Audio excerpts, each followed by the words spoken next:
रामनिवास जी खटकर, महावीर जी मीणा, फूलचंद जी ओला, हनुमान जी ओला, आमीन जी चौबदार, अमन चौहान युवा नेता, दौलत जी मेला, ये सब माला पहनाकर एमपी साहब का स्वागत करें।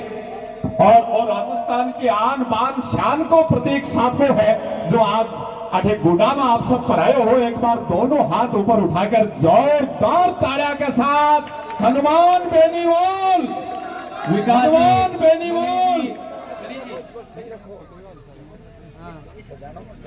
मनीष जी, विकास जी, आप वो बड़ी वाली माला साहब का स्वागत करें जिनके नाम बोले हैं।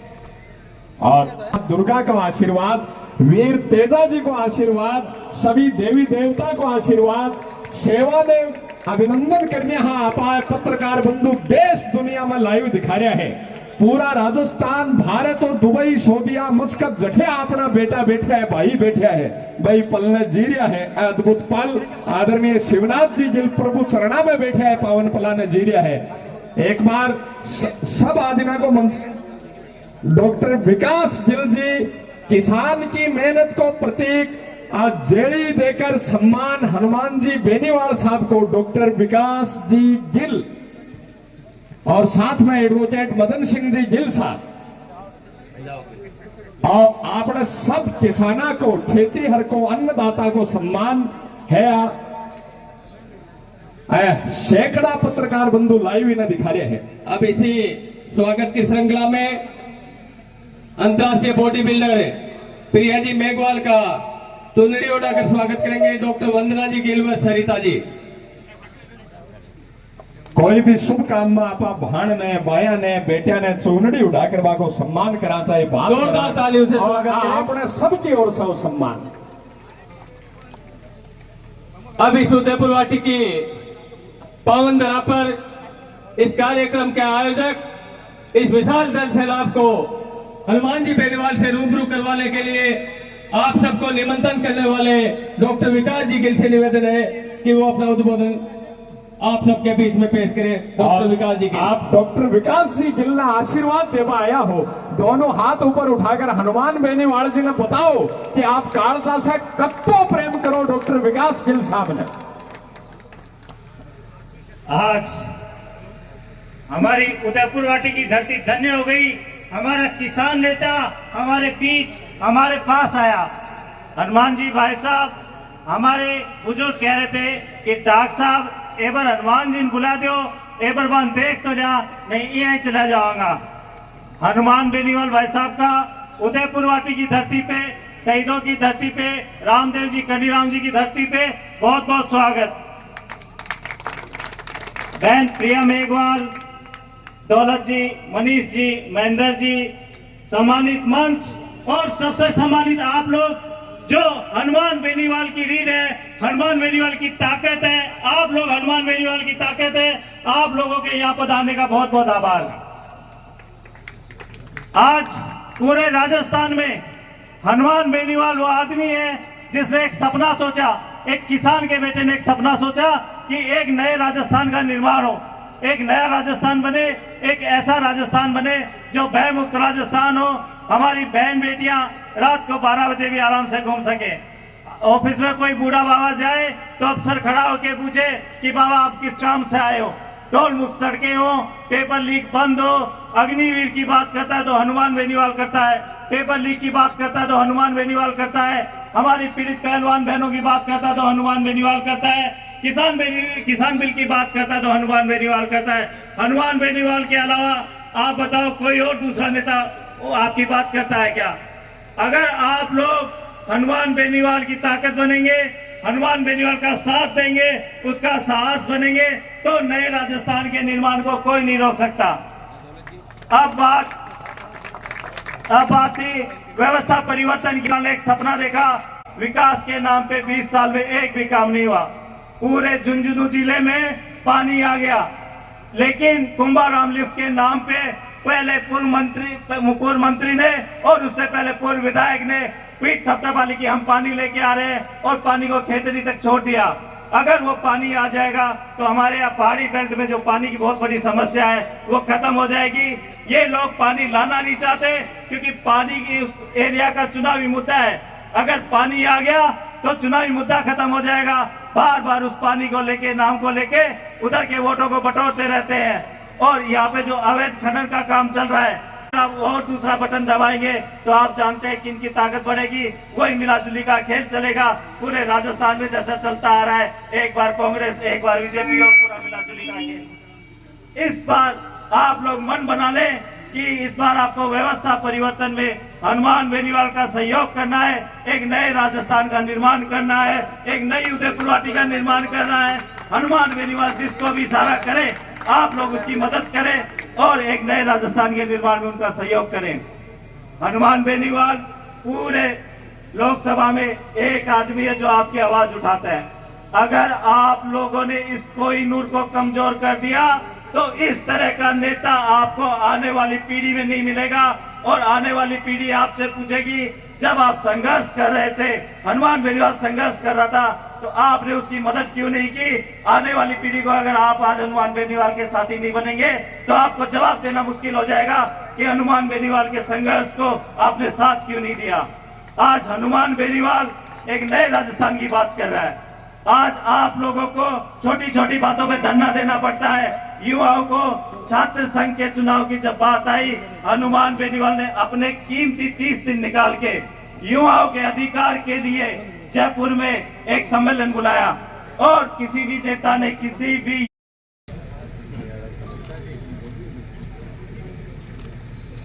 पिछले काफी समय से उदयपुरवाटी के इस सभा स्थल पर आप जिनका इंतजार कर रहे थे, राजस्थान में 36 कौम की लड़ाई मजबूती से लड़ने वाले उत्तरी भारत के सबसे बड़े किसान नेता, शोषित, दलित, पीड़ित प्रत्येक वर्ग की आवाज को सड़क से लेकर देश की महापंचायत तक उठाने वाले नागौर सांसद बड़े भाई हनुमान जी बेनीवाल अब इस सभा को संबोधित करेंगे। जोरदार तालियों से स्वागत करें। हनुमान जी बेनीवाल जिंदाबाद, हनुमान बेनीवाल जिंदाबाद। धन्यवाद। हनुमान जी तुम संघर्ष करो, हम तुम्हारे साथ हैं। हनुमान साहब तुम संघर्ष करो, हम तुम्हारे साथ हैं। हनुमान साहब तुम संघर्ष करो, हम तुम्हारे साथ हैं। गुड़ा के अंदर आज इस ऐतिहासिक सभा के अंदर उपस्थित छोटी बहन अंतर्राष्ट्रीय बॉडी बिल्डर प्रिया सिंह मेघवाल, संघर्षशील नेता डॉक्टर विकास गिल, पूर्व जिला प्रमुख मदन सिंह जी गिल, सीकर के हमारे जिला अध्यक्ष नंदर जी, छोटे भाई और मेरे कॉलेज के जमाने के साथी मनीष चौधरी जी, मेरे साथ ही कॉलेज के अध्यक्ष रहे हुए, ऊपर आ जाओ, दोनों सिंह जी मेला,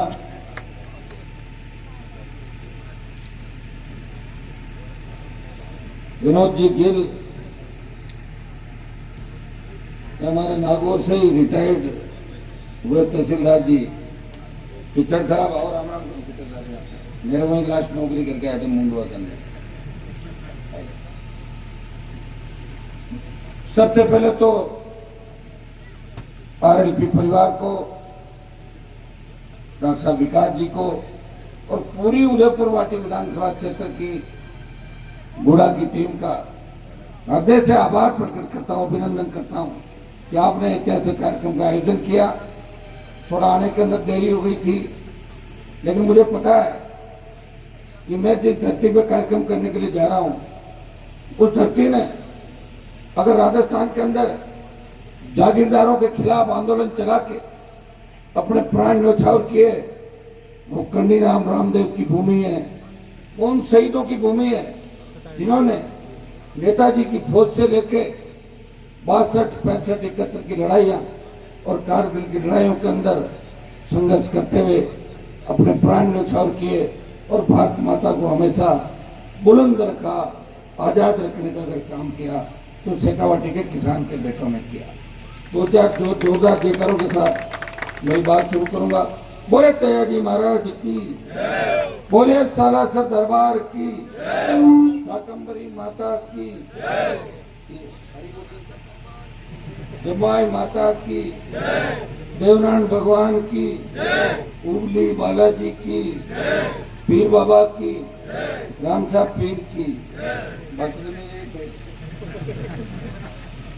जरूरी है जहाँ जाए तो वहाँ का जयकारा भी बहुत आवश्यक है, क्योंकि जयकारे लोक देवताओं की वजह से कोई जाति नहीं होती, लेकिन लोक देवताओं को भी जाति में बांटने लगे।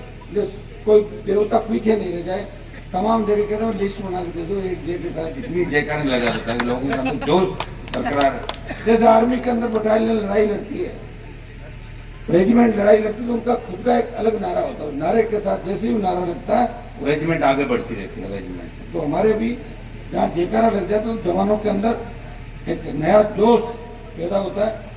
जहाँ मैं खड़ा हूँ यहाँ मैं कोई नया नहीं, जब मैं विश्वविद्यालय के अंदर राजनीति करता था मुझे अच्छी तरह याद है, 95, 96, 97, 93 से लेकर 98 तक का दौर।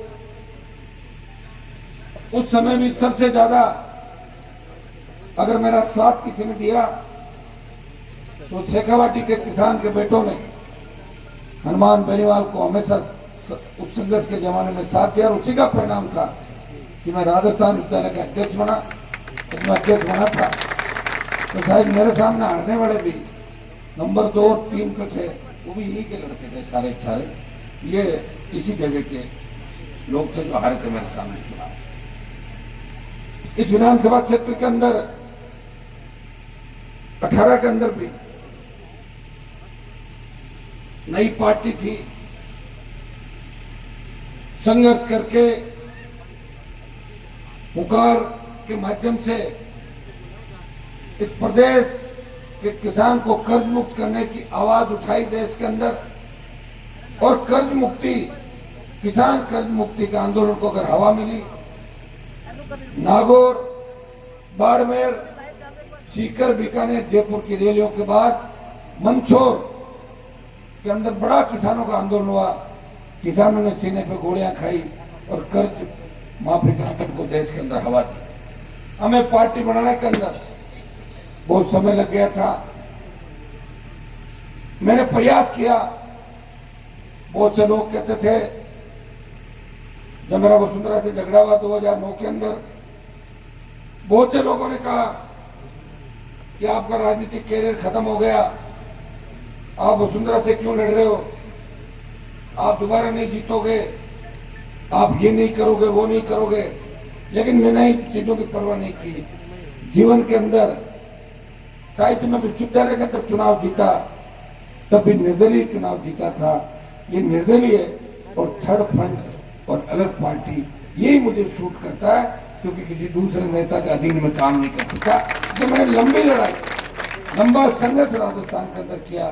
संघर्ष करते करते आपने देखा होगा, जब राजस्थान में हार्डकोर अपराधी किसान के बेटों के सीने पे गोलियां बरसा रहे थे, जो वसुंधरा सरकार के इशारे पे वसुंधरा के मंत्री जेलों में उन अपराधियों से मिलने के लिए जाते थे और टारगेट कर करके किसान नेताओं की बोलती बंद कर दी थी।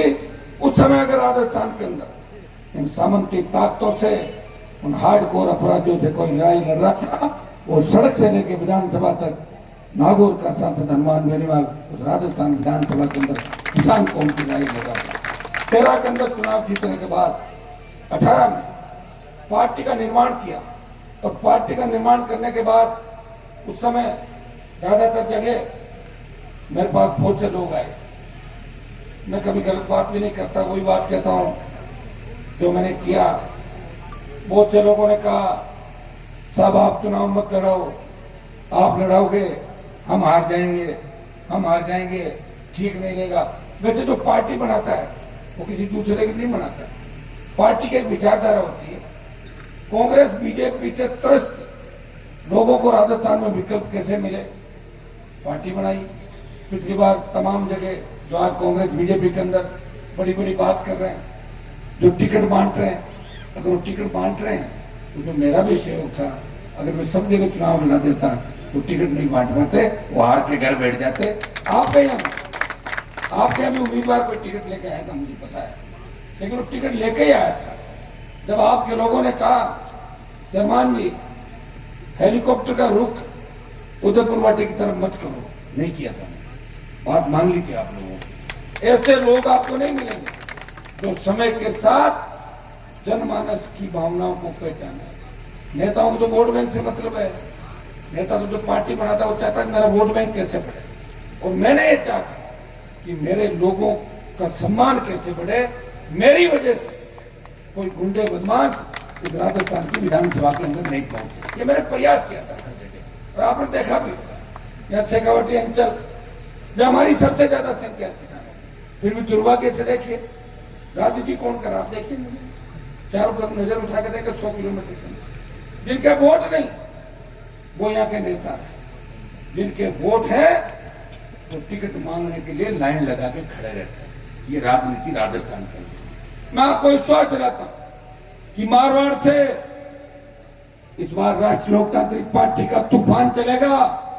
शेखावटी में आप सुनामी बना देना, मुख्यमंत्री आपका बन जाएगा, इतना विश्वास मैं आपको दिलाना चाहता हूं। मैंने पूरे राजस्थान को नापा, उपचुनाव के अंदर, बल्लभनगर उदयपुर के अंदर, जहां कोई सोच नहीं सकता कि आरएलपी जैसी पार्टी बीजेपी की जमानत जब्त कराएगी।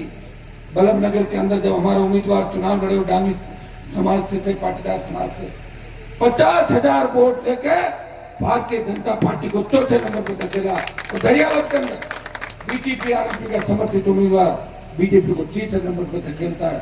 सरदार शहर का जो ताजा चुनाव था, या सुजानगढ़ का चुनाव, खिमसर में आरएलपी की जीत और साड़ा के चुनाव ने साबित कर दिया राष्ट्रीय लोकतांत्रिक पार्टी मारवाड़ की पार्टी नहीं है, वो राजस्थान के किसानों जवानों के दिलों में बसने वाली पार्टी है, वो सर्व समाज की पार्टी है।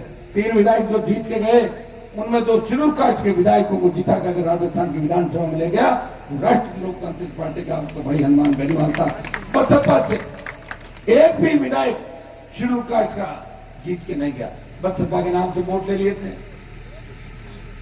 चिन्ह ले लिया, और जीतने के बाद कांग्रेस पार्टी भाग गए थे 6 के 6। यही घटना 2008-9 के अंदर हुई थी, 6 जीते थे, हाथी को पीछे छोड़ गए और कांग्रेस पार्टी और दूसरी सवारी कर ली जाती।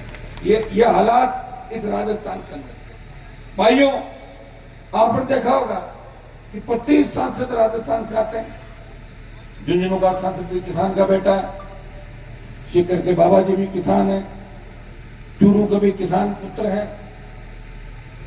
देश में जब किसान तकलीफ में थे, इस बात को गौर से सुनना, किसान आंदोलन पंजाब के किसानों ने शुरुआत करी थी। पंजाब राज्य के अंदर किसानों ने बड़ा संगठन बना के और लंबा आंदोलन वहां पे किया। उसके बाद पंजाब के किसान दिल्ली कूच करने के लिए आगे बढ़े। हरियाणा के भाइयों ने उनका साथ दिया, क्योंकि हमारा और उनका डीएनए जो दर्शिक है, उनका डीएनए एक था। उन्होंने कहा कि जब हमारे भाई सड़क पे हैं, हम उनका साथ देंगे, और हरियाणा ने साथ दिया, उत्तर प्रदेश साथ आया, दिल्ली साथ आया, लेकिन राजस्थान में हलचल नहीं थी किसान आंदोलन की। पता ही नहीं था कोई किसान आंदोलन भी हो रहा है क्या राजस्थान के अंदर। मेरे पास तमाम किसान नेताओं ने कहा, हनुमान जी, हमने हमेशा लड़ाई लड़ी देश के अंदर, हरियाणा, उत्तर प्रदेश, दिल्ली, और ये सही बात है। इतिहास के पन्नों में अगर संघर्ष की बात करेंगे, उन लोगों ने, हमारे बुजुर्गों ने बड़ी लड़ाइयां देश को बचाने के लिए लड़ी। हमने भी लड़ाइयां लड़ी, लेकिन हमसे ज्यादा लड़ाई उन लोगों ने लड़ी। हमारे तो भरतपुर के महाराजा ने सबसे बड़े लड़ाई अगर देश के अंदर जो अजय योद्धा के रूप में माने जाते, भरतपुर के राजा थे। उन लोगों ने कहा कि अगर आप राजस्थान के अंदर किसान आंदोलन को खड़ा कर दो और दिल्ली जयपुर का NH-8 जाम कर दो और गुजरात मोदी का दिल्ली से कनेक्शन काट दो, तो मोदी सरकार झुक सकती है और किसान कौम की जीत हो सकती है, तीनों बिल वापस हो सकते हैं। और हम सब मानेंगे कि राजस्थान के किसानों का ऋण हमारे ऊपर है। हमारे नेताओं के जंग लग गई, जो लोकसभा के अंदर बैठे हैं, यूपी, हरियाणा, दिल्ली के नेता, भारतीय जनता पार्टी, कांग्रेस के, उनके जंग लग गई, इसलिए आपको लड़ने के लिए आना है। भाइयों, मैं चाहता तो मोदी सरकार के अंदर कैबिनेट का मंत्री बन सकता था, लेकिन जब भाइयों को तकलीफ के अंदर देखा, मैंने किसी से राय नहीं ली, बच्चों को पूछा क्या करना चाहिए। उन्होंने कहा भाई साहब हमें मोदी की थाली को ठोकर मारनी चाहिए और अपने भाइयों को साथ देना चाहिए। मैं इस हाईवे पे गया और मैंने कहा मैं हाईवे पे आ रहा हूँ, हरियाणा का आपका जो बॉर्डर था वो जाम हो गया। तो पहले दिन में 10,000 लोग लेके गया, 10 दिन बाद जब मैं गया तो 50-60,000 की संख्या थी। और 70 दिन सड़क पे बैठ के एनडीए की सत्ता को छोड़ के और मुकाबला किया। वो नागौर का एकमात्र सांसद था, 24 सांसद भारतीय जनता पार्टी का जयकारा करते थे, तो किसान कौम की देव उनकी सड़क पर बैठा था। जब अग्निवीर आया, अग्निपथ योजना लागू हुई, शेखावाटी के सबसे ज्यादा जवान सेना के अंदर जाते हैं। मेरे घर के सामने नागौर के अंदर स्टेडियम है, बच्चे हमारे भी बहुत ज्यादा आर्मी के अंदर जाते हैं।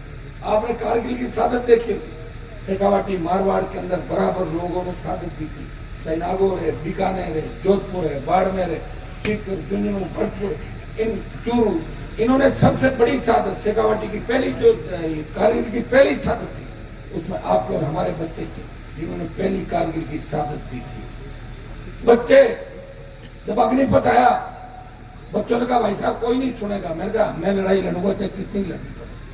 पहले ही दिन झंडे के साथ अगर कोई पार्टी अग्निपथ का विरोध करने के लिए देश में आ गई, तो राष्ट्रीय लोकतांत्रिक पार्टी थी, जिसने लोकसभा के अंदर 1 दर्जन बार से ज्यादा अग्निपथ का विरोध किया।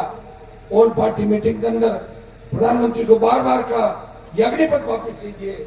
रक्षा मंत्री तो इतने परेशान हो गए, पहले ही मेरे बोलने से पहले ही कह देते थे दूसरी बात से शुरू करते हैं, वो तो हमारा ध्यान है आपका अग्निपथ। ये बार बार अगर इसका विरोध किया और 2 लाख जवानों की जोधपुर में रैली करके ये संदेश दिया, मोदी जी अग्निपथ वापस ले लो, ये किसान पुत्र है, आ रहे हैं दिल्ली की तरफ, तैयारी कर लो। तो पहले अग्निवीर 25% सेना में रखने की बात थी और 75% वापस भेजने की बात थी। डरी हुई मोदी सरकार ने 50% अग्निवीर को एडजस्ट करने की बात करी और अब 50 पे बात आई, 50 वापस जाएंगे। मैं विश्वास दिलाता हूँ लोकसभा चुनाव से पहले हम एक बार दिल्ली की ओर चलेंगे और उस दिन अग्निपथ वापस हो जाएगा। यह सेमीफाइनल है राजस्थान का। इस चुनाव के अंदर अगर आपने भारतीय जनता पार्टी और कांग्रेस को वोट नहीं डाला, तो आपने तीसरी ताकत खड़ी कर दी, आपने अपने भाई को आशीर्वाद दे दिया, तो निश्चित रूप से इस देश की राजनीति इस राजस्थान को शेखावाटी के इर्द गिर्द घूमेगी। इतना मैं विश्वास आपको दिला। मुझे बहुत बड़ी पीड़ा होती है जब हम पार्लियामेंट के अंदर बैठते हैं, सांसद हर सांसद एक ही बात करता है, आपस में बातें करते हैं, आपका बिजनेस क्या है, आपने जूते कितने रुपए का पहन रखे हैं, आपकी शर्ट कहाँ से लाए हैं, ये क्या है, अंगूठी कौन सी है। पर उन बिजनेस के अलावा कोई बात, पॉलिटिक्स को लोग व्यापार का सबसे अच्छा धंधा मानते हैं। व्यापार अगर करना हो तो राजनीति के अंदर चले जाओ। आजकल तो नई चीज और हो गई, लोग चोरियां करते हैं। पहले कोई गाड़ी का चोर, कोई मोटरसाइकिल का चोर, कोई डोडे का तस्कर, कोई दारू का ठेकेदार। ये क्या करते हैं, जब उनको छवि सुधारनी, पहले कुर्ते पजामे का फैशन था, वो तो आजकल मैंने कम कर दिया, पैंट शर्ट पे चल रही राजनीतिक सारी, हर कोई पैंट शर्ट पहनता है। अच्छी बात है। आप बताएं, जब नशे के कारोबार पॉलिटिक्स में उस जगह बैठ जाएंगे जहां से कानून बन रहे हैं, तो फिर कैसे नशे को रोकोगा? आप बताओ मुझे, कौन ठीक करेगा इस व्यवस्था को? क्या कांग्रेस ठीक कर लेगी? क्या भारतीय जनता पार्टी ठीक कर लेगी? 25 साल कांग्रेस और बीजेपी को मैंने नजदीक से देखा। अब अशोक गहलोत जी कल बयान दे रहे थे कि मैंने जो कहा था दोबारा याद दिलाया, पहले भूल रहे थे लोगों को, वसुंधरा को बयान किया था, कल वापिस याद दिला दिया। और मैं तो ये कह रहा था वसुंधरा को आप बख्शो, मतलब वो ये कह दूं कि भूल नहीं गए लोग, वापिस याद दिलाया कि मैंने बयान दिया था। उन्होंने कहा जब मेरी सरकार गिर गई थी तो वसुंधरा ने मेरी सरकार बचाई थी। ये सही बात है। 8 विधायक वसुंधरा ने गहलोत को दिए और आपको पता है हम उस समय क्या कर रहे थे, ये भी आपको पता होना चाहिए। जब 18 के अंदर 3 विधायक जीत के राष्ट्रीय लोकतांत्रिक पार्टी गई, मेरे पास सचिन पायलट आए, उन्होंने बोला अरमान जी आप अगर मेरी मदद कर दो तो किसान का बेटा, गुर्जर समाज का बेटा राजस्थान का मुख्यमंत्री बन सकता है। मैं कहा मुझे क्या करना पायलट साहब, मुझे भी तेजा जी की जय बोलते हैं, हम भी बोलते हैं, मैं कर दूंगा मदद। बोलो, बोले प्रेस कॉन्फ्रेंस करके इतना सा कह दो कि अगर पायलट को सीएम बनाते हैं तो आरएलपी के तीनों विधायक कांग्रेस के साथ। मैंने तुरंत ही कर दी, मैंने भेजो प्रेस वालों को, मैं रेडी बैठा हूँ। गुजर में हमारे को अंतर ने प्रेस कॉन्फ्रेंस करके बोल दिया। दोबारा जब सरकार गिर रही थी, जब भी आपको पता है कि मैं इस तरह नहीं था कि दिन में पायलट, शाम को गहलोत, रेट भाव कितना क्या दे रहे हो करो, ये धंधा लोग कर रहे थे राजस्थान। अब आपकी लाल डायरी तो जिसकी गूंज पूरे देश के अंदर है। अब आप बताओ यार, कौन सी लाल डायरी, क्या लिखा हुआ? अगर लिखा हुआ था तो फिर अगले पन्ने क्यों नहीं आए डायरी के, बताओ मुझे।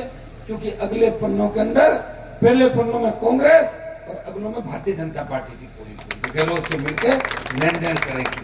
और जो लाल डायरी ले गए वो क्या कर रहे थे आप बताओ? वो मुझे ही काम कर रहे होंगे ना, तब मुझे लाल डायरी उनके पास आई, हमारे पास तो नहीं आई लाल डायरी। मैं आपको कहना चाहता हूँ कि आज ये उदयपुर वाटी के अंदर, नीम का थाना के अंदर इतना अच्छा माइनिंग का इलाका, अगर सरकार चाहे तो किसान माला माल हो सकता है। उनको पट्टे दे सरकार, खेतों में पट्टे दे। आज सोना, चांदी, तांबा, तेल ये तो सरकार ले ले, लेकिन बजरी, रेत, चाइना क्ले, जिप्सम, सैंडस्टोन ये छोटा मोटा किसानों के लिए छोड़ दें। आपके यहाँ आप इतने डरते हो, मेरे वहां लोग डरते कम है। आपको तो बिजली का बिल भरते होंगे सारे, हमारे उधर कम भरते बिजली का बिल। और माइनिंग का तो बिल्कुल देखते सामने हो जाता है, माइनिंग तो हमारी खुद की। और सही बात है, इलीगल माइनिंग वो होती है जो पड़ोसी के खेत से उठा के ले आओ। खुद के खेत में क्या इलीगल होगी बताओ मुझे? पेट भरने के लिए कुछ करना पड़ेगा कि नहीं करना पड़ेगा? जो खेत का पत्थर निकालने में जोर कितना था, किसी अधिकारी को बोलो या नेता को बोलो, पत्थर खोद के दिखा दे, खोल चलता है सामने। किसान अपने परिवार का पेट पालने, अगर वो अपने खेत में माइनिंग करके 1000-2000 रुपए कमा के अपने बच्चों को पढ़ा लेता है, वो इलीगल माइनिंग नहीं है। ये आपकी पैरोकारी इस देश की लोकसभा और विधानसभा के अंदर। किसान को जो लोग चोर कहते थे कि किसान बिजली की चोरी करता है, मैंने कहा चोरी किसान नहीं करता, चोरी अधिकारी करते हैं। किसान की पूरी बिजली माफ कर दो। 98-2000 के अंदर जब कंपनियां बनी थी राजस्थान के अंदर, 23 साल में कंपनियों का घाटा हो गया 150 लाख से ज्यादा करोड़ का घाटा। और पूरी किसान की बिजली माफ कर देते तो 70-80 लाख के अंदर ही आ जाती सारी। 7-8 हजार 10 हजार करोड़ का पूरा बिजली किसानों की माफ कर दो। पैसा कौन खाता है इसके अंदर? मंत्री, सरकार के लोग।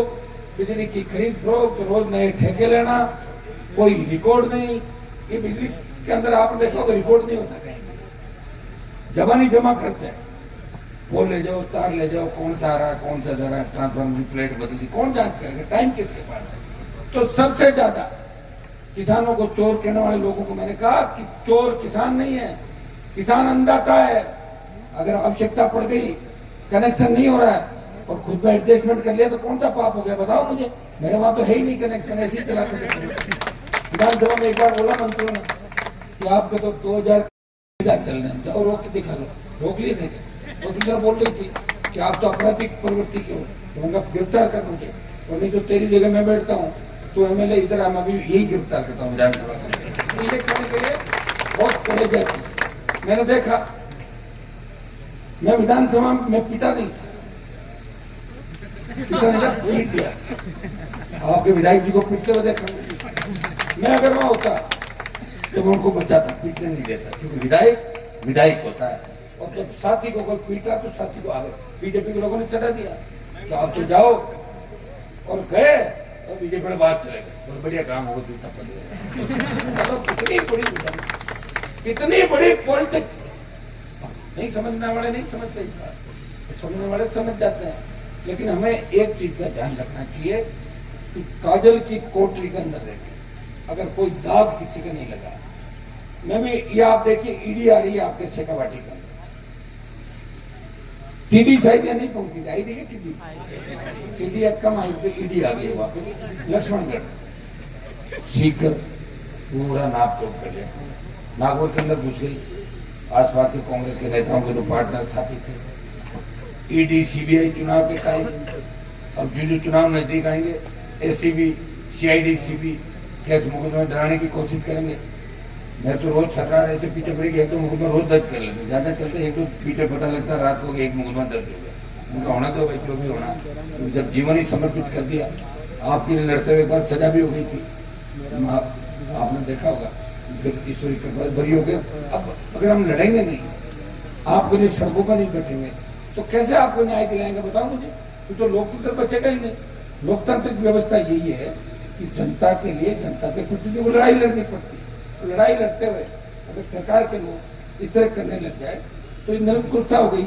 जो निरंकुशता मोदी की देश के अंदर चल रही है, मीडिया वही बात छापेगा कि प्रधानमंत्री चाहेंगे, मीडिया वही दिखाएगा बार बार जो मोदी जी चाहेंगे। मुझे बताएं कि 2014 के बाद एनडीए के माध्यम से बीजेपी सरकार के अंदर आई। हमारे देश में तो छोटा नया दल था, पंजाब से लेकर महाराष्ट्र तक, बिहार तक कितने किसान नेताओं के कंधे पे बंदूक रख के धीरे धीरे भारतीय जनता पार्टी आगे बढ़ी। अगर अकेले में दम होता तो एनडीए क्यों बनाती? अकेली लड़ती भारतीय जनता पार्टी।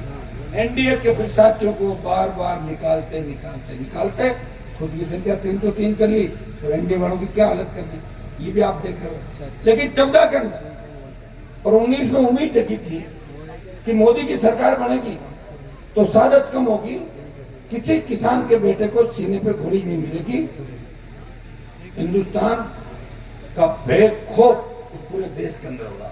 दुर्भाग्य से देखिए 2014 से 23 के अंदर सबसे ज्यादा अगर सादत हुई है, सबसे ज्यादा सैनिकों को मौत के घाट चाइना, पाकिस्तान और दूसरे आतंकी हमारे संगठन और अंदर की जो हमारी देश की आंतरिक सुरक्षा को लेके जो हमले हुए, उसमें सबसे ज्यादा सैनिकों ने सादत दी है।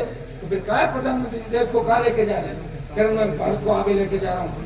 कोविड के टाइम 50 लाख लोग चले गए, कहाँ व्यवस्था थी बताएं?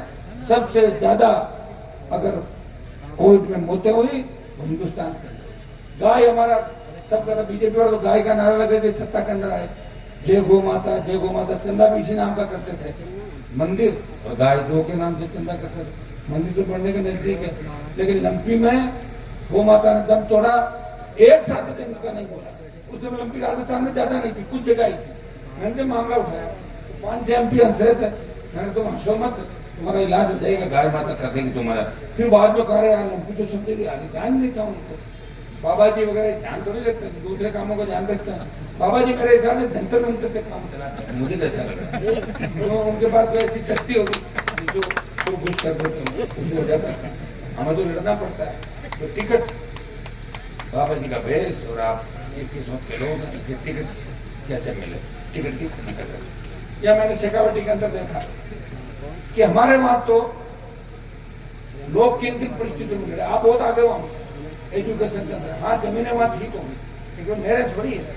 ये तो 15-20 साल से ट्यूबवेल खोद के लोग पैदावार करके थोड़े बहुत आगे आए। एजुकेशन के अंदर शेखावटी 50 साल आगे मारवाड़ से, लेकिन आज राजनीतिक रूप से मारवाड़ बहुत मजबूत है। बोतल का चिन्ह जहाँ जाएगा, कॉन्स्टिट्यूंसी में जो भी वोट होगा अपने आप पड़ जाएगा उसके अंदर, तो एक वोट भी पीछे नहीं रहेगा। ये मारवाड़ है। यहाँ तो दिक्कत देखो, आप टिकट का वेट कर रहे हैं, हर किसी मुझे और फोन कर रहा है, अरे साहब थोड़ा ध्यान रखिए वोटी की बात को। बोले कोई टिकट गड़बड़ मत दीजिए, अपना जेला अपना है कोना तो बताओ बनता। अपने वाले तो वो है जो सत्ता में, मैं चाहता हूँ अपने लोग सत्ता पे बैठ जाए, कब्जा करे, सिंहासन इंतजार कर रहा है। अरे 2nd number, 3rd number, 4th number तो हमेशा ही रहते हैं। 52 जिले का आज तक क्या क्या हम लोगों ने बताओ मुझे। कब प्लेट तो कभी उठा लो, कौन मना करे? इसको तो मना कर रहा है, किसी की आवश्यकता है क्या परमिशन लेने की? सत्ता के शिखर पर हमारे लोग कैसे बैठे? पिछली बार मैंने सबका ध्यान रखा, इस बार 23 में आप लोग इस आरएलपी पार्टी का ध्यान रखोगे। जिस तरह बोतल का जल स्वच्छ पारदर्शी है, उसी तरह का प्रशासन राष्ट्रीय लोकतांत्रिक पार्टी आपको देगी। हमें सत्ता संकल्प के माध्यम से व्यवस्था परिवर्तन की आवश्यकता क्यों पड़ती? अगर किसी किसान के घाणी के अंदर 10 लाख की चोरी हो जाए, पुलिस चोर को पकड़ती है और चोर को पकड़ के बरामदगी करती है 2 लाख रुपए। वो खूब घूमता है, हम कोशिश करते हैं, पुलिस वाले कहते हैं इसको मारेंगे तो हम जेल चले जाएंगे। साहब क्या करें, 2-3 लाख पुलिस खुद रख लेती है 10 लाख में से, और 5 लाख रुपए ही वापिस, उसके बाद तो 2 लाख आता है। ये व्यवस्था में बदलनी है। सड़क पे तोड़ नहीं देंगे, हमारे बच्चे बेरोजगार तंग आके आत्महत्या कर रहे हैं, किसान कर्जे के बोझ के तले आत्महत्या करा। ये हालात जो राजस्थान की थे, अपराध, भ्रष्टाचार, इसको खत्म कौन करेगा? इसके लिए हमें सत्ता का संकल्प लेके इस व्यवस्था परिवर्तन के अंदर हम मेरा साथ देना है। अभी चुनाव का समय, कांग्रेस बीजेपी टिकट बांटने में व्यस्त है और मैं आपके बीच लगातार संघर्ष करते हुए 15-20 साल का मेरा संघर्ष है, मेरे तीनों विधायकों का संघर्ष, चाहे पेपर लीक की घटनाएं और बजरी माफिया। अगर राजस्थान में सबक सिखाया, उसको फुर किया, तो आरएलपी पार्टी ने बजरी माफिया को उसकी औकात राजस्थान के अंदर दिखा दी। मैं विश्वास दिलाता हूँ कि बड़े से बड़े नेता, चाहे बीजेपी में कांग्रेस के अंदर, अगर मैं जिनके पीछे पड़ा, उनको दिन में तारे नहीं दिखाए, तो उनका रिकॉर्ड उठा के देख लो, वसुंधरा से बड़ी तो कोई आई नहीं। और गहलोत के बेटे को सांसद हरा के ये भी संदेश दिया कि यहाँ हमेशा गहलोत का ही दाम नहीं चलता, कभी दाम हमारे बीच चलते हैं। आप सबने स्वागत सत्कार के ऐतिहासिक कार्यक्रम यहाँ पे उदयपुर वाटी क्षेत्र के 70 संकल्प करवाया। पूरी आरएलपी टीम को, डॉक्टर साहब को, पूरे परिवार को, इनको हृदय से आभार। हमेशा आपके लड़ता रहूंगा। इस बार दोनों हाथ उठा के मुझे आशीर्वाद प्रदान करें। बहुत बहुत आपको धन्यवाद। जय हिंद।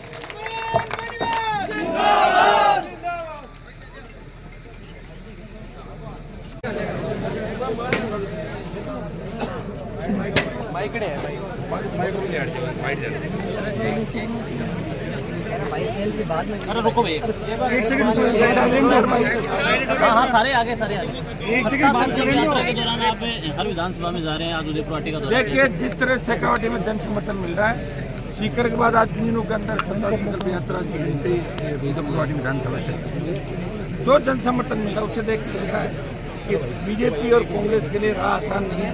राष्ट्रीय लोकतांत्रिक पार्टी मजबूत विकल्प के रूप में राजस्थान के सामने आ गई और सबसे बड़े दल के रूप में भी आरएलपी पार्टी आ सकती है। ये बदलाव चाहता है जवान किसान, सर्व समाज चाहता है कि राजस्थान के अंदर नारी अबला की पुकार बंद हो, कर्ज मुक्त किसान, फ्री बिजली, टोल मुक्त राजस्थान, बेरोजगारी भत्ता, रोजगार और सशक्त लोकायुक्त, ये आज की आवश्यकता है राजस्थान। सर अभी रिशपाल मिर्जा का एक बयान आया, उन्होंने अरे वो तो चले हुए कारतूस है, छोटे सर 302 का नाम लिया है। वो क्या जानता, वो तो फंसाने में था। सुनो, वो तो मुझे फंसाने में था। उन्होंने सुन लो मेरी बात, उसकी कोई बात रहती है तो 15 तो पार्टी बदलती, बीमार है, उसके बारे में मत बात। कल्याण बोर्ड के क्या कोई राजस्थान का नेता है? वो राजस्थान का नेता है। तो पिछली बार और उसका बेटा मेरे पास आए थे, फिर MLA बना।